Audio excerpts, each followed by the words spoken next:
boom ways, ambiance is boom ways, tugomba kuzamo. Ikaze mwese mukurikiye boom ways mbyerwa magifraso zubegerazuba ndetse n'abantu bari muri diaspora mwese ikaze nimbarwa mbere rwose mwibuke gukora subscribe amakuru muri katugende tuyahere ahangaha rwose no kubungubu ubushinjacyaha bw'Ubufaransa bukaba bugiye kujuririra icyemezo cyo guhagarika iperereza kuri Agatha Kanziga. Uyu nguyu ni umwe mu bantu rwose bari kugenda bakurikiranwaho rwose yuko bagize uruhare rukomeye cyane muri jenoside yakorewe abatutsi mu 1994. Uyu nguyu rwose yari umugore wa Perezida Habyarimana rwose, nuko Ubufaransa buba buri kugenda bubikurikirana umunsi ku munsi rwose itohoza ku cyatumye Chateau La Malala yisanga rwose idafite uruhushya, bikaba byaragiye biriyiviramo rwose guhagarikwa rwose kubera yuko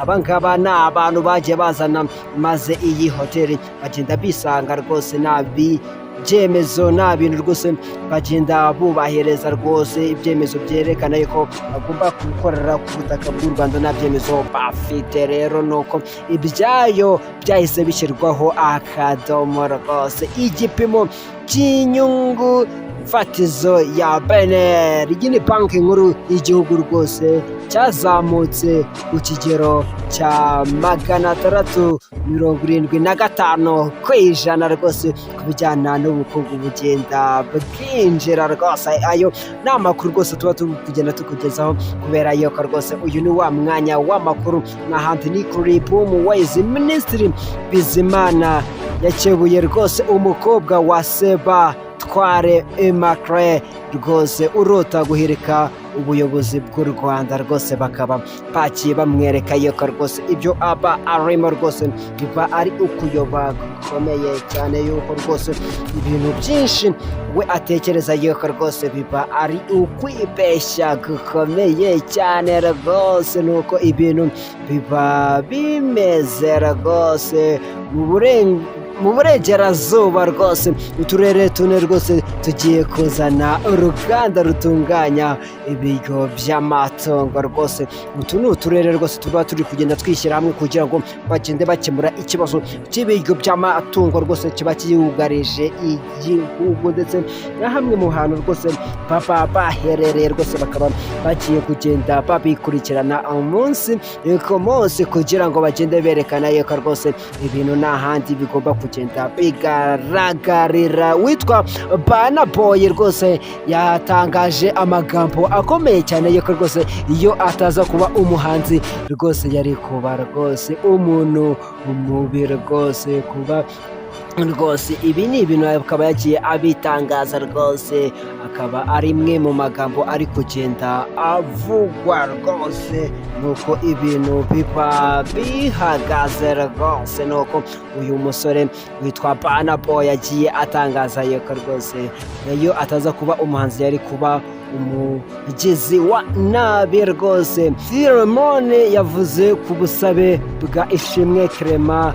bwagejeje ku ndirimbo ye na Noringabo rwose yuko uyu munyempano nawe rwose akaba yagiye yigaragaza. Philemone rwose nuko ibintu biba beteye impamvu y'intambara zavugwaga mu rugo rwa Justin Bieber ndetse na Hailey Bieber yamenyekanye. Ibi ni ibintu rwose abantu benshi bagiye bibaza ngo ese ni ukubera iki uyu muhanzi Justin Bieber rwose ibintu by'inkondo bitigeze bimuhira rwose. Iyo mpamvu rwose ikaba yagiye itangazwa rwose neza cyane. Witwa Jose Chameleone na Daniela rwose bakaba bemeranyije gutandukana nyuma y'imyaka 17 bapana rwose. Witwa Jose Chameleone akaba aherutse hano mu Rwanda mu gitaramo gikomeye cyane rwose, ariko icyo wagenda umenye cyo nuko ubu ngubu atakiri kumwe n'umugore we cyangwa umwite umufasha we rwose. Ubu ngubu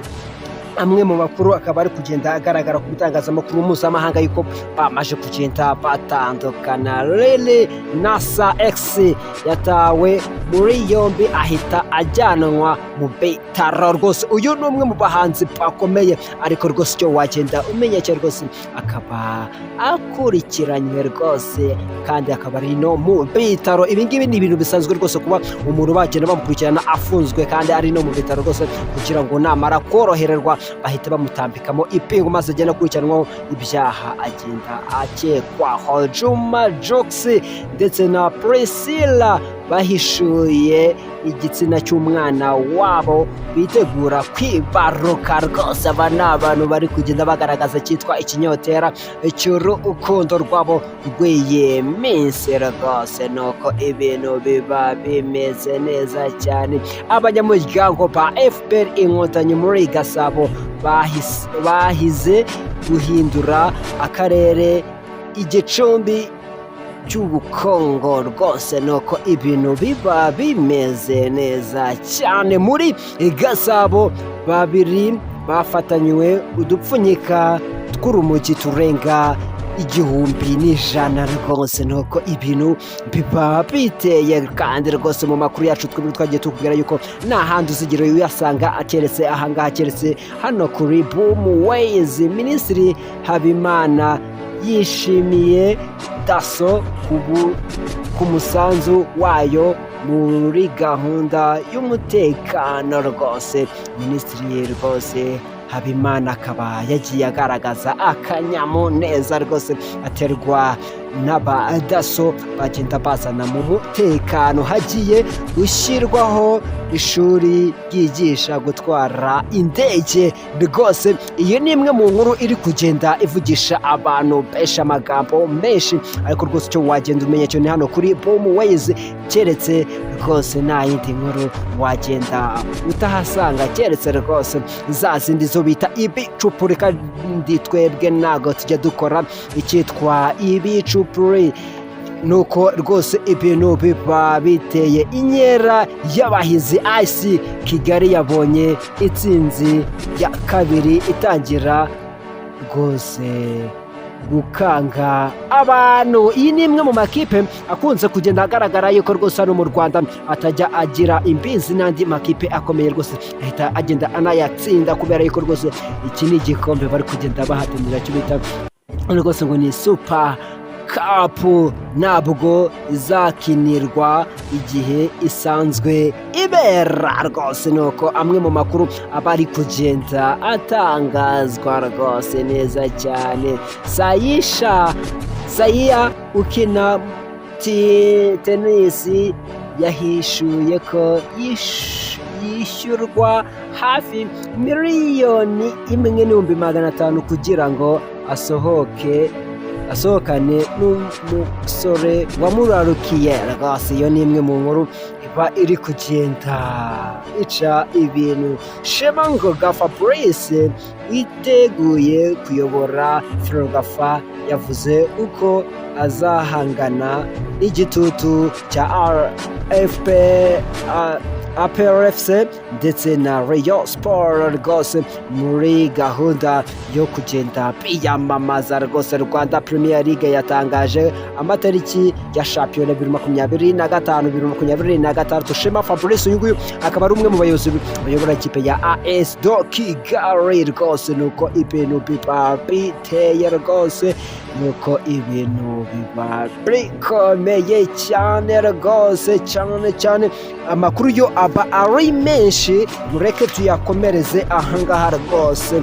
Nuko witwa Sandra Teta agiye kuyobora ibirori rwose by'iserukiramuco rwose bizahuriramo abanyarwanda ndetse n'abagande rwose. ni ibirori bikomeye kandi byitezweho umusaruro mwiza cyane mu bitaramo rwose. Tukiri muri iyo njyana yabyo rwose, amatike arenga 3,000 yaramaze kugurwa rwose mu gitaramo cyitwa Music in Space cyahagaritswe.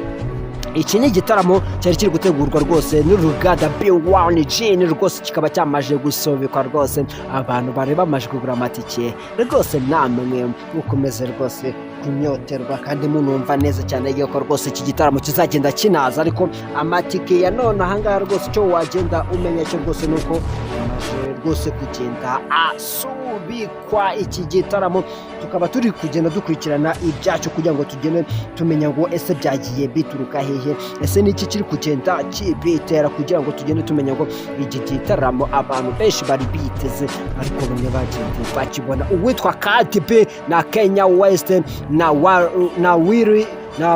Lil Wayne mu baraperi barenga 20 bahiga abandi muri Amerika mu byamamare rwose, nuko aba bagabo bari kugenda nabo bisanga kuri uru rutonde rwose. Tasharine uri mu bazaririmba muri Music in Space, ariko icyo wagenda umenya cyane ko iki gitaramo cyagiye gisubika rwose nawe yararimo, ndetse n'uwitwa The Ben yararimo rwose, nuko ibintu biba biteye abantu benshi bakaba bagiye batungurwa rwose. Nyuma yo kuririmba mu turere turenga 12, witwa Senderi yasabye abafana rwose kumuba hafi rwose, ndetse n'abafatanyabikorwa rwose bakomeza kumufasha mu muziki we rwose. Mugisha w'imyaka 11 wamenyekanye acurangira korali Christian Leganity agiye gukora igitaramo cye bwite ku myaka ye 11 rwose, akaba ari guteguza igitaramo rwose cy'imbaturamugabo rwose korali Christian rwose, mukaba mwese muyikunda rwose abantu mwese mukaba mukomeza kugenda mumwereka icyitwa igikundiro uyu munyempano ukomeye cyane witwa Dr. Sabe rwose, umenyekanye cyane mu makomediya, akamenyekana mu nyinamico rwose za RBA cyane cyane yo kuwa kabiri rwose. Ubu ngubu akaba yamaje kwinjira mu bisigo, akaba yamaje gukorana igisigo rwose n'uwitwa Murekatete rwose mu gisigo bise Arubatse. Iki ni igisigo kiba kiri kugenda gica ibintu rwose. Umukobwa w'imyaka 25 mu munyenga w'urukundo n'umusaza w'imyaka 75, ni inkuru iri kugenda ivugisha abantu benshi amagambo menshi rwose, kubona rwose umusaza w'imyaka 51 ayirusha uyu mukobwa, bakaba bari kugenda bumvana cyitwa ikinyotera cy'urukundo rwose. Polisi yo muri Nigeria yahakanye amakuru yayivugagaho ko iri gushakisha nyirabukwe wa Juma Jux rwose, nuko ibintu biba biteye amakuru yo abari menshi cyane. Nta muhanzi wo muri East Africa washyizwe ku rutonde rwa Billboard rw'indirimbo 50 za Afrobeat z'ibihe byose rwose, nuko ibintu biba biteye rwose amakuru yo aba ari menshi. Abami ba amapiano, ibyo wamenya ku bahanzi 9 b'abanyamahanga bategerejwe igare rwose, nuko ibintu biba biteye amakuru yo aba aza buri mwanya. Tugarutse kuri ya nkuru y'uwa musaza ndetse n'umukobwa w'imyaka 25, mureke tubinjizemo neza cyane ukuntu inyarwanda.com mu ncamake yagiye iterura igenda yerekana uko ibintu bimeze.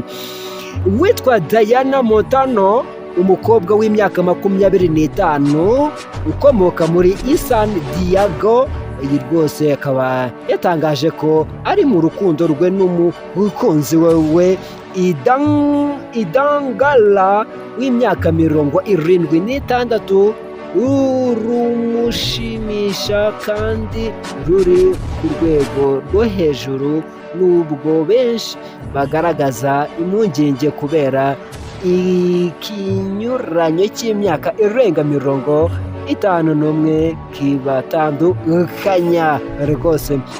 Witwa Diana Montano ndetse n'undi mukunzi we rwose bakundana cyane witwa Idangala rwose nuko ibintu bari kugenda binjoyingana urukundo umusaza n'umukobwa we rwose nuko wagenda ubivuga ariko ubu ngubu bakaba bari kugenda binjoyingana icyitwa urukundo. Muri iyi minsi uri kugenda ugasanga urubyiruko rwinshi ruri kugenda rukurikira icyitwa imitungo, byumvikana yuko neza cyane y'imyaka 25 akaba akurikiranye imitungo uyu musaza w'imyaka 76 rwose. Ni amateka ahangaha n'ahandi ni kuri bomu wese njyewe ni gaca ordinary cyangwa unyite barafashe rwose. Amakuru yo nakagaruka buri munsi ngenda bakunda cyane, ariko niba rugambere kwibuka rwose kudushyigikira, niba wakoze subscribe ukora share n'abandi bajya bamenya aya makuru. Inshallah bakunda cyane.